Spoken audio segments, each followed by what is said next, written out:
Hello students, Abhishek Raghav here. Now get ready for your biology class. आज का जो हमारा टॉपिक है that is structure of DNA. Structure of DNA एक बहुत इंपॉर्टेंट टॉपिक है। क्लास 11th के अकॉर्डिंग, क्लास 11th में हमारा चैप्टर आता है बायोमोलिक्यूल्स, चैप्टर नंबर 9, उसमें भी हमारा डीएनए के बारे में आता है। साथ साथ क्लास 12 में चैप्टर नंबर 6 है मॉलिक्यूलर बेसिस ऑफ इनहेरिटेंस, उसमें भी डीएनए के बारे में आता है। ओके, तो जो डीएनए है, DNA is genetic material. DNA is genetic material in all organism. In all organism except virus. कुछ वायरस को छोड़कर जो DNA है वो सभी ऑर्गेनिज्म का जेनेटिक मटेरियल है। ओके, वायरसेस के केस में आरएनए होता है जेनेटिक मटेरियल के तरीके से प्रेजेंट। ओके, तो जो डीएनए है बेटा, डीएनए एक तरह की न्यूक्लिक एसिड है। डीएनए एक तरह की न्यूक्लिक एसिड है और ये इसके नाम से ही हमें पता चल जाता है, डीऑक्सी राइबो न्यूक्लिक एसिड। तो जो डीएनए की फुल फॉर्म है हमारी, that is the deoxy ribo nucleic acid. Okay, फिर हम बात करते हैं सबसे पहले इनिशियली कैसे पता चला डीएनए के बारे में। ओके, इनिशियली 1868 में एक साइंटिस्ट थे, फ्रेडरिक मिशर। ओके, in 1868 में एक साइंटिस्ट थे फ्रेडरिक मिशर। उन्होंने आइसोलेट किया, उन्होंने निकाला डीएनए कहां से, फ्रॉम पस सेल में से निकाला और उसको नाम दिया, नेम्ड एज न्यूक्लिन, उसको नाम दिया nuclein. Okay, then after that जब हम बात करते हैं डीएनए के स्ट्रक्चर के बारे में, ओके, तो जो डीएनए का स्ट्रक्चर है इसके बारे में दो साइंटिस्ट थे, James Watson and Crick. Watson and Crick ने इन 1953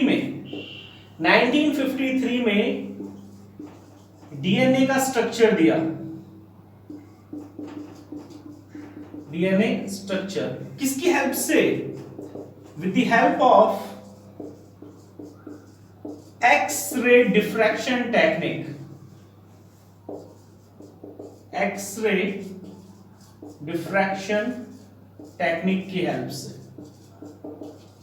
फिर हम वही बात करेंगे कि क्या उन्होंने डीएनए के बारे में बताया। ओके, और इनको नोबेल प्राइज भी मिला। ओके, बात करते हैं हम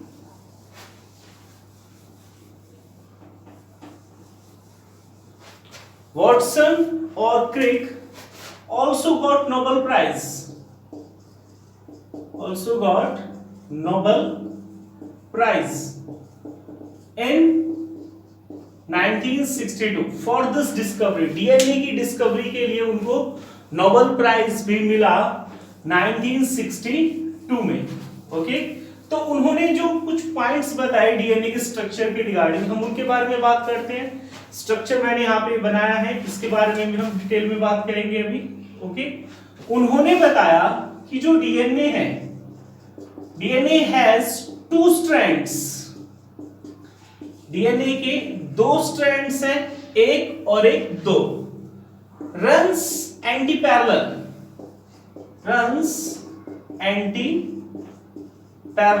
दोनों एंटी पैरेलल रन कर रहे हैं।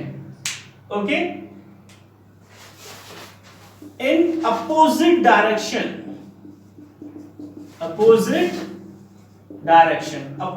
डायरेक्शन में रन कर रहे हैं। मीन्स एक 5 एंड से 3 एंड की तरफ और एक 5 एंड से 3 एंड की तरफ। मींस एक स्ट्रैंड ऊपर से नीचे की तरफ आ रहा है, दूसरा स्ट्रैंड नीचे से ऊपर की तरफ जा रहा है। ओके, साथ के साथ उन्होंने बताया कि जो डायमीटर है डीएनए का जो डायमीटर है दैट इज 2 नैनोमीटर। ये जो डायमीटर होगा वो कितना होगा?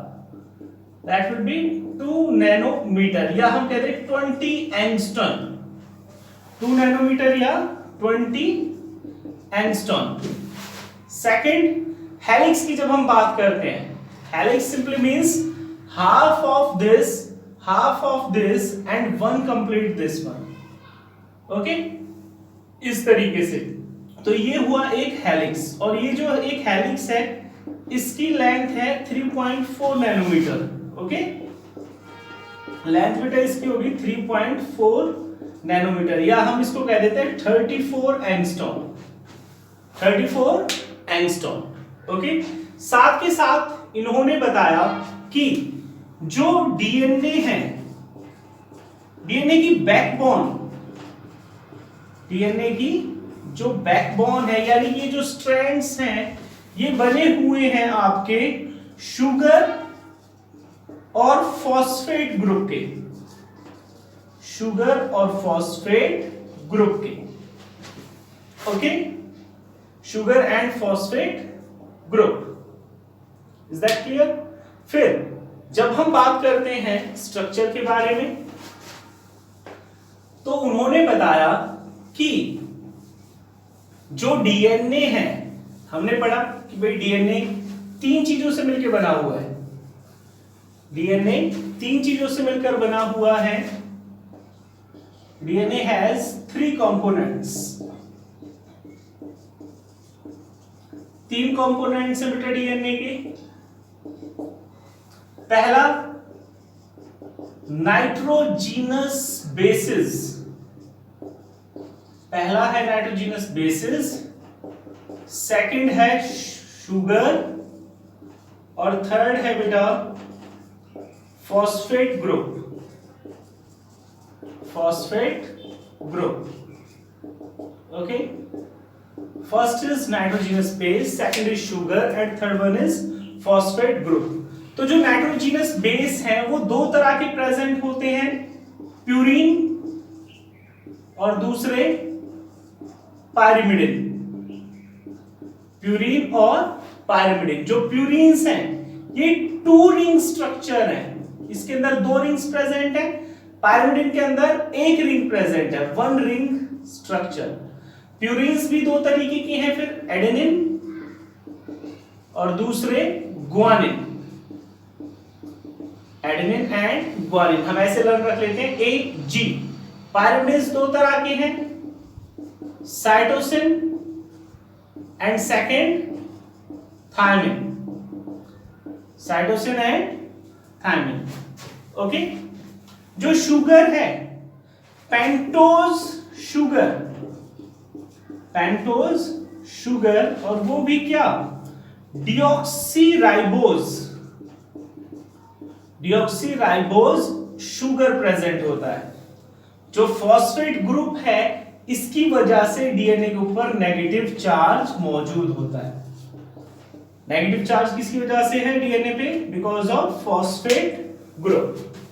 ओके, तो उन्होंने बताया, वॉटसन और क्रिक ने, कि जो डीएनए का स्ट्रक्चर है उसके अंदर जो एडेनिन है, एडेनिन डबल बॉन्ड बनाता है थायमिन के साथ, और ग्वानिन ट्रिपल बॉन्ड बनाएगा साइटोसिन के साथ।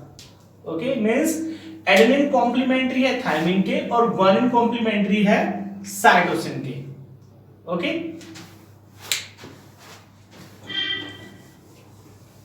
फिर हम बात करते हैं कि जो डीएनए है, डीएनए एक पॉलीमर यूनिट है। डीएनए एक पॉलीमर यूनिट है। ओके, तो जो डीएनए है, डीएनए एक पॉलीमर यूनिट है। किस चीज से मिलकर बना है? जो डीएनए है वो बना हुआ है न्यूक्लियोसाइड्स। न्यूक्लियोसाइड जो नाइट्रोजीनस बेस और शुगर, नाइट्रोजीनस बेस और शुगर मिलकर बनाते हैं न्यूक्लियोसाइड। और इनके बीच में जो बॉन्ड है, bond between nitrogenous base and sugar is glycosidic bond. कौन सा बॉन्ड है बेटा? वो ग्लाइकोसिडिक बॉन्ड है, याद रखेंगे। ओके, न्यूक्लियोसाइड्स मिलकर बनाते हैं न्यूक्लियोटाइड्स। अब न्यूक्लियोटाइड क्या होगा? न्यूक्लियोसाइड और फॉस्फेट ग्रुप, न्यूक्लियोसाइड और फॉस्फेट ग्रुप। इधर जो बॉन्ड प्रेजेंट है, bond present is phosphodiester bond, phosphodiester bond. Okay, और ये जो न्यूक्लियोटाइड्स है ये मिलकर स्ट्रक्चर बनाते हैं हमारा डीएनए, यानी कि deoxyribonucleic acid. Okay, is that clear? Then Watson और क्रिक ने जब डीएनए के बारे में बताया तो उन्होंने, जब हम टाइप्स ऑफ डीएनए की बात करते हैं तो बी डीएनए के बारे में बताया। टाइप्स ऑफ डीएनए, वॉटसन और क्रिक ने बताया बी डीएनए के बारे में। तो जो बी डीएनए है उसमें 10 बेस पेयर होते हैं इन वन हेलिक्स। एक हेलिक्स के अंदर 10 बेस पेयर। ओके, यानी कि 1 2 3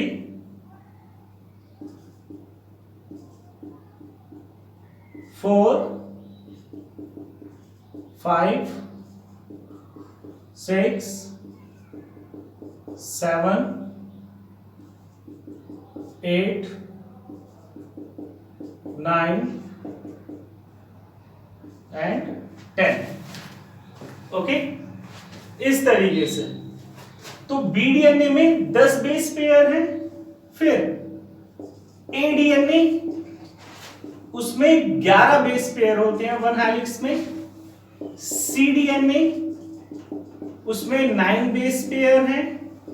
डी डीएनए, उसमें 8 बेस पेयर्स हैं। और एक लास्ट में आता है जेड डीएनए, जिसमें 12 बेस पेयर्स प्रेजेंट है। ओके, तो इन बेस पेयर्स के हिसाब पे ही जो डीएनए है that is of different types. Okay, 5 तरह का, जेड डीएनए, ए डीएनए, बी डीएनए, सी डीएनए और D DNA. Is that clear? फिर यहां पर एक चीज और आती है, चारगफ्स रूल। जब हम बात करते हैं डीएनए के स्ट्रक्चर के बारे में तो यहां पर एक साइंटिस्ट का नाम और आता है, Erwin Chargaff. Erwin Chargaff's rule. तो इन्होंने कहा फर्स्ट पॉइंट कि जो प्यूरिन्स हैं they will be always equal to pyrimidines. Purines हमेशा पायरिमिडिन्स के इक्वल होंगे। Second, it simply means purine A plus G is equal to C plus T। एक चीज और इन्होंने कहा कि एडेनिन का नंबर हमेशा इक्वल होगा थायमिन के, और ग्वानिन का नंबर हमेशा इक्वल होगा साइटोसिन के। यहां पे ध्यान देने वाली बात और है, एडेनिन और थायमिन में हमेशा 3 हाइड्रोजन बॉन्ड प्रेजेंट होंगे, 2 ना कि 3, 2 हाइड्रोजन बॉन्ड प्रेजेंट होंगे। ग्वानिन और साइटोसिन में हमेशा 3 हाइड्रोजन बॉन्ड प्रेजेंट होंगे।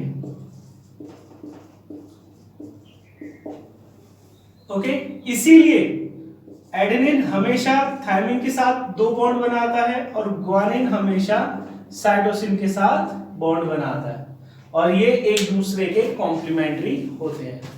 ओके, सो होप सो आपको समझ में आया होगा। एक बार इसको रीड आउट करने की कोशिश जरूर करें ओके बुक में से। Thank you.